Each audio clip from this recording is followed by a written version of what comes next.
പരമോന്നത നേതാവ് അയത്തുള്ള അലി ഖൊമേനിയുടെ മരണവാർത്ത ഔദ്യോഗികമായി തന്നെ ഇറാൻ സ്ഥിരീകരിച്ചതാണ്.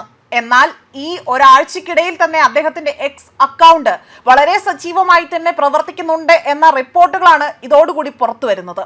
ഇസ്രായേലിന് നേരെ ശക്തമായ ആക്രമണം നടത്തും എന്ന വെല്ലുവിളി നടത്തിക്കൊണ്ടാണ് ഈ ഒരു പോസ്റ്റ് പങ്കുവച്ചിരിക്കുന്നത്. ഇതിപ്പോൾ വലിയ ആശങ്കകൾക്ക് കാരണമാവുകയാണ് ചെയ്യുന്നത്. ഇസ്രായേലിനെ ഭീഷണിപ്പെടുത്തുന്ന തരത്തിലുള്ള സന്ദേശം ഖൊമേനിയുടെ ഔദ്യോഗിക അക്കൗണ്ടിൽ നിന്നാണ് ഒടുവിലായി തന്നെ പോസ്റ്റ് ചെയ്തിരിക്കുന്നതായി തന്നെ കണക്കാക്കപ്പെടുന്നതും. സയനിസ്റ്റ് ഭരണകൂടമാകട്ടെ വലിയ തെറ്റാണ് ചെയ്തിരിക്കുന്നത്.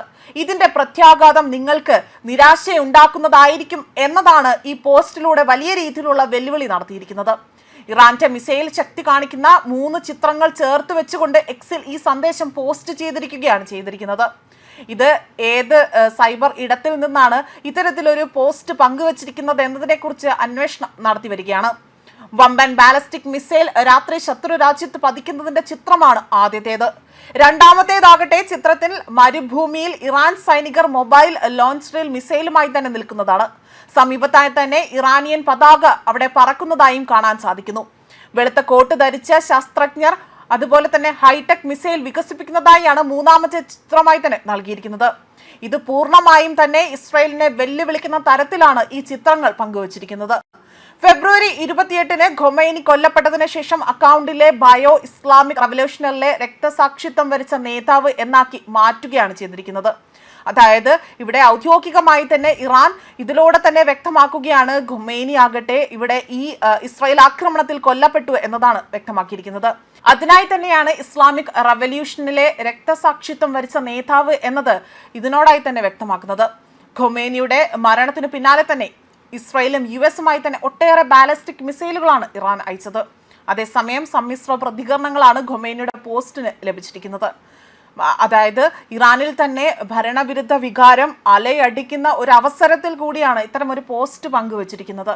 മാത്രമല്ല ഇത് ഇസ്രായേലിനെയും അതേപോലെ തന്നെ ഒരേപോലെ തന്നെ US-നെയും ചൊടിപ്പിച്ചിരിക്കുന്നു എന്നതിൻ്റെ ഏറ്റവും വലിയ തെളിവാണ് ഇനി വരാൻ പോകുന്ന ആക്രമണങ്ങൾ എന്നതും ഇവിടെ വ്യക്തമാക്കുകയാണ്.